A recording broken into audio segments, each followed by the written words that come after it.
Salut à toutes et à tous, bienvenue dans cette nouvelle vidéo. Encore merci d'être de plus en plus nombreux à être abonnés sur cette chaîne et merci à tous ceux qui viennent de nous rejoindre sur le groupe Facebook dont vous avez le lien en description.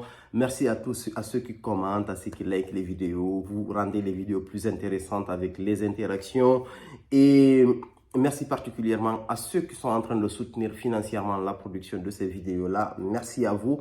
Aujourd'hui, j'ai décidé de vous faire une sélection de parfums accessibles, on va dire. Quand je dis accessible, c'est en termes de disponibilité dans les magasins. Vous pouvez les trouver chez Sephora, chez Nocibé, chez Marionneau et chez les discounters et dans certaines galeries Lafayette pour certaines références parmi eux.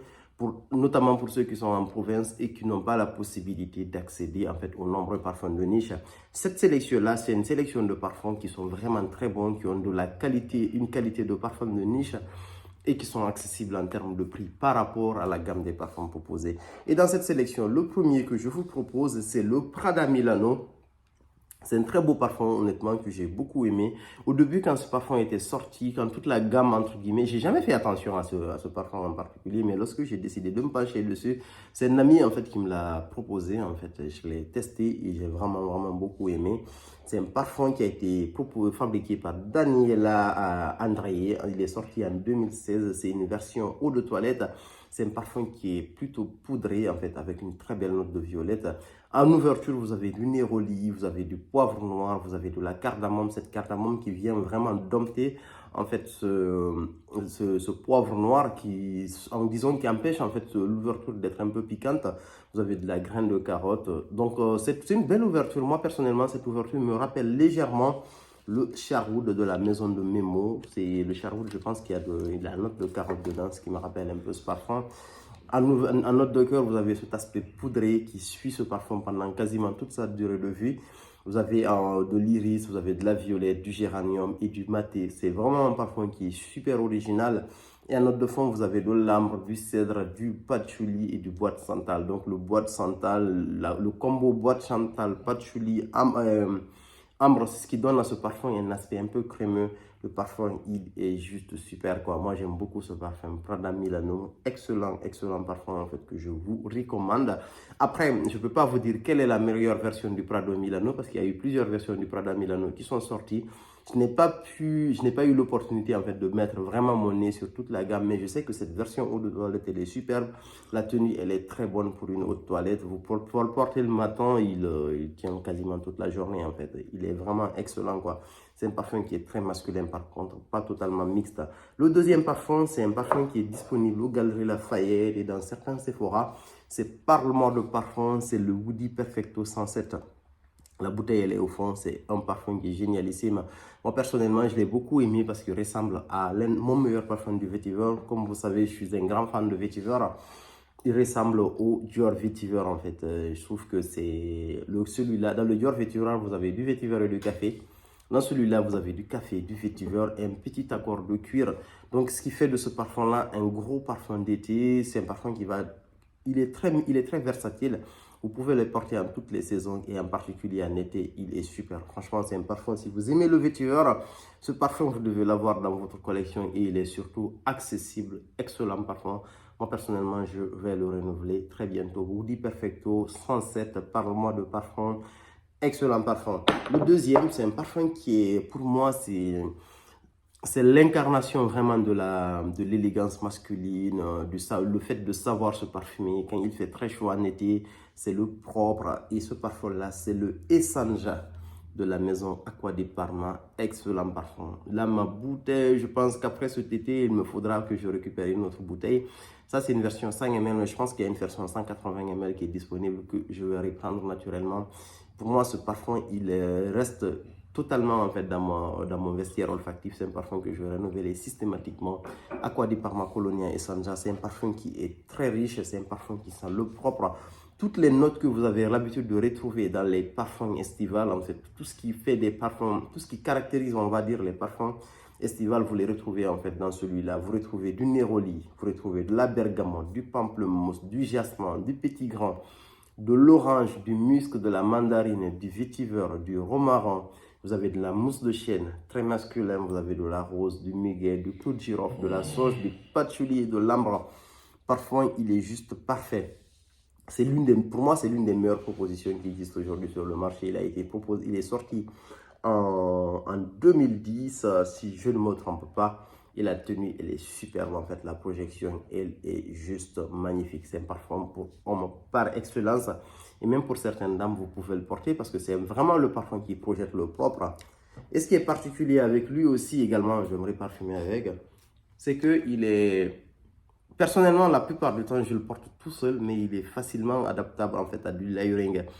Celui-là, par exemple, vous pouvez le porter un Kouros, vous pouvez le porter un Dior Vetiver. Il y a beaucoup de parfums propres avec lesquels vous pouvez le mélanger. Vous pouvez le mélanger avec un Amouage Reflection Men et le combo, il est juste parfait. Le prochain parfum, c'est un parfum aussi de la maison Acqua di Parma. Ça va faire vraiment dans la gamme de parfums ultra légers, la gamme de parfums assez simpliste, mais vraiment très bon.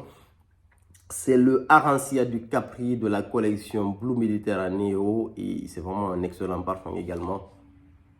C'est un parfum qui sent le propre. Moi, ce que j'aime dans ce parfum, c'est juste après la douche.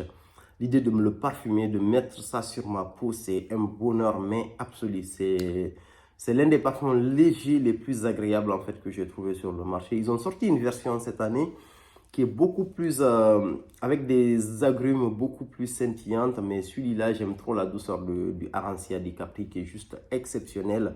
Je l'ai depuis quelques années et chaque été, c'est un régal pour moi de le porter. D'après Fragrantica, en fait, vous avez de l'orange, de la mandarine de Sicile, de la bergamote et du citron. Et je sens le petit grain, mais les dernières notes qui sont listées, je ne suis pas sûr qu'elles soient dedans. Il y a de la cardamome qui est listée que je ne sens pas. Il y a du caramel qui est listé que je ne sens pas. Il y a du musc qui est listé que je ne sens pas. Mais en tout cas, les agrumes, en fait, je les perçois et c'est vraiment une véritable pépite celui-là. Arancia du Capri de Acqua di Parma, parfum exceptionnel. En termes de tenue, c'est pas la meilleure tenue du marché, mais pour moi, c'est même pas le... Pour moi, ce parfum, je le prends plus comme une brume qu'autre chose, en fait. Je le mets sur ma peau et je rajoute d'autres parfums ou des fois, je le mets dans mon sac et je fais spray, quoi, parce qu'il est juste excellent. Le prochain parfum, c'est un parfum qui est beaucoup plus corsé, c'est un parfum qui est beaucoup plus, on va dire, beaucoup plus profond. C'est vraiment pour les amateurs de parfums, on va dire, old school. C'est une réinventation, on va dire. Je ne sais pas si ça se dit en français. Et c'est c'est une réinterprétation, pardon, du Habit Rouge de Guerlain. Pour moi, qui je trouve, c'est la meilleure version du Habit Rouge. Ça, c'est mon avis personnel de toutes les versions que j'ai senties. J'ai pas senti les versions d'Habit Rouge avant même le début des années 2000. Donc, il y a peut-être des versions qui sont excellentes. Mais celui-là, il est juste sublime, quoi. Bergamote en ouverture, gingembre. Vous avez de l'iris, de la fleur d'oranger. À note de fond, vous avez du cuir, du patchouli et de la vanille. La vanille n'est pas très présente. C'est vraiment un super beau parfum. En tout cas, c'est un parfum, en fait, ils disent que c'est en version limitée et qu'il est censé disparaître dans pas longtemps. Habit Rouge de Guerlain, excellent parfum que j'aime beaucoup.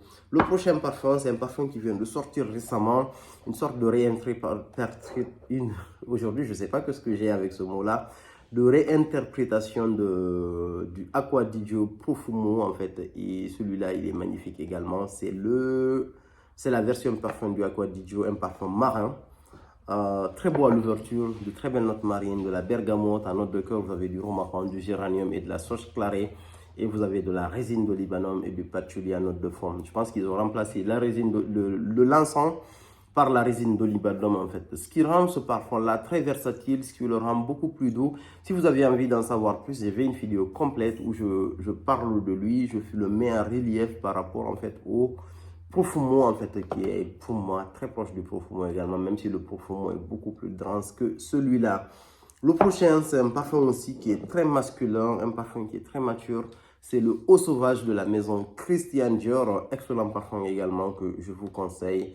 Un très beau parfum avec du vétiver. Vous avez du cédrate en haut en ouverture. Vous avez de la lavande et de la bergamote. C'est un parfum en même temps qui est hyper terreux mais qui est très propre en fait. C'est une version qui est beaucoup plus deep. Moi, pour moi, il est très proche du Essenjas à mon nez. mais avec beaucoup plus de profondeur, avec beaucoup plus de maturité, avec un aspect très old school. Moi, je pense que c'est lié à l'Elemi qui est la note de fond, en fait. Vous avez le vétiver qui est la note principale de ce parfum, vous avez de l'Elemi en note de fond, ce qui rend ce parfum, disons, très terreux, ce qui rend ce parfum un peu résineux, ce qui le donne un aspect vieux, en fait. C'est pas un parfum de jeune, celui-là, c'est un parfum qui est ultra, entre guillemets, très dense, mais en même temps facilement portable en été. Et c'est le Eau Sauvage de la maison Christian Dior. Le prochain, c'est un parfum que je cite dans quasiment toutes mes vidéos, comme vous le savez. Yves Saint Laurent Kouros, gros classique masculin, sorti dans les années 80 et qui continue à traverser le temps. C'est un parfum qui est exceptionnel à tout point de vue. Et le prochain parfum, c'est le Eau Givré de la maison Terre d'Hermès, un parfum que je vous conseille également. C'est un parfum que vous pouvez vous doucher avec littéralement. C'est pour moi les deux parfums que je spray le plus quand je les ai. C'est le Eau Givré de la maison Terre d'Hermès. Là, c'est une version miniature que j'ai. J'ai eu la grosse bouteille que je vais renouveler bientôt. Et le Arancia di Capri, celui-là, il est juste exceptionnel également en été et c'est très accessible dans les différentes parfumeries. Et après, il y a toute la gamme, disons, Bleu de Chanel, on va dire. La version eau de toilette qui est super du Bleu de Chanel, pour ceux qui ont envie en fait d'avoir plus de tenue, allez vers la version parfum du Bleu de Chanel que je trouve également très bonne. Et pour le dernier, le H24 de la maison Hermès, ce qui est une excellente version. Moi, j'ai une préférence par rapport à la version eau de toilette qui est légèrement moins métallique. Et c'est un parfum qui est proposé par Christine Nagel. Je pense que c'est elle aussi qui a proposé le H24. Ils sont sortis la même année les deux. Et c'est vraiment un super parfum, très masculin, mousse de chêne, sauce clarée. Vous avez de la sclarène, du narcisse et du palissandre de Brésil. Un parfum qui est très original, proposé par Hermès au grand public. Très beau parfum que je vous conseille vivement en fait. Donc voilà la sélection de parfums que je vous propose pour cet été. Si vous avez ces parfums ou l'un des parfums là, vous allez être très content en fait de votre été. Et c'est des parfums qui peuvent se porter dans des occasions différentes durant la saison chaude. Printemps, été en particulier. N'hésitez pas à me dire quels sont les parfums d'été que vous utilisez, surtout dans cette gamme accessible, dans la gamme des parfums de designer. Merci beaucoup, à plus pour de nouvelles vidéos.